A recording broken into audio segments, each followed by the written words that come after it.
Kashfa nzito ya kitaaluma inayohusisha matumizi mabaya ya akili bandia AI imekitikisa chuo kikuu cha Hong Kong HKU baada ya profesa mashuhuri Paul Yip Siu Fai kujiuzulu nafasi zake kadhaa za uongozi kufuatia kubainika kwa marejeo hewa fake citations katika makala ya kisayansi aliyoshiriki kuiandika. Mnamo Disemba 2025, Profesa Yip alitangaza kuachia ngazi wadhifa wake wa makamu mkuu msaidizi wa kitivo cha sayansi ya jamii Associate Dean pamoja na kujiondoa kwenye kamati za utafiti za kitivo na za chuo kikuu kwa ujumla. Hata hivyo, chuo kikuu cha Hong Kong kimethibitisha kuwa ataendelea kubaki profesa chuoni hapo. Mzozo huu ulitokana na makala ya utafiti iliyopewa kichwa cha habari 40 Years of Fertility Transition in Hong Kong. Makala hiyo ilichapishwa Oktoba 2025 katika jarida la kitaaluma la China Population and Development Studies. Baada ya lawama kuibuliwa kwenye mitandao ya kijamii, uchunguzi wa ndani wa HKU uligundua kuwa kati ya marejeo 61, angalau 20 hadi 24 yalikuwa hayapo kabisa, yakiwa yametengenezwa na zana za AI ambazo hazikutajwa wala kuthibitishwa kitaaluma.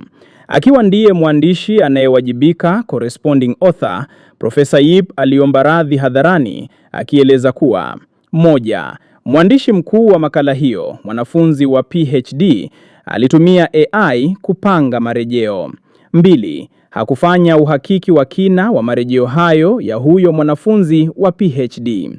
3. Yeye binafsi alifahamu tatizo hilo baada ya malalamiko kusambaa mitandaoni. Kauli hiyo imezua mjadala mpana kuhusu uwajibikaji wa wasimamizi wa kitaaluma katika zama za AI. Hatua kali za chukuliwa. Makala yafutwa, mwanafunzi achunguzwa. Mnamo tarehe 15 Disemba mwaka 2025, jarida husika lilifuta rasmi retract makala hiyo. Wakati huo huo, HKU imethibitisha kuwa mwanafunzi wa PhD anayehusika anakabiliwa na taratibu za kinidhamu, hatua ambayo inaweza kuathiri mustakabali wake wa kitaaluma.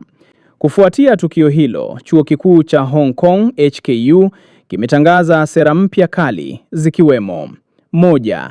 Mafunzo ya lazima kuhusu matumizi sahihi ya AI kwa watafiti wote.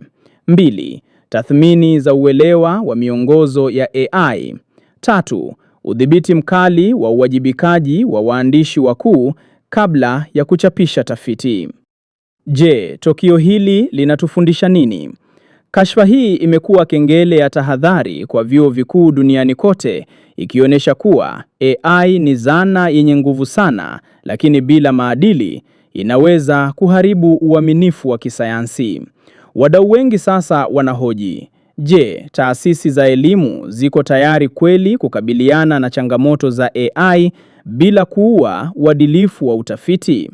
Makala hii imeandaliwa na Fred Ma, AI application expert na mkufunzi wa AI Mastery.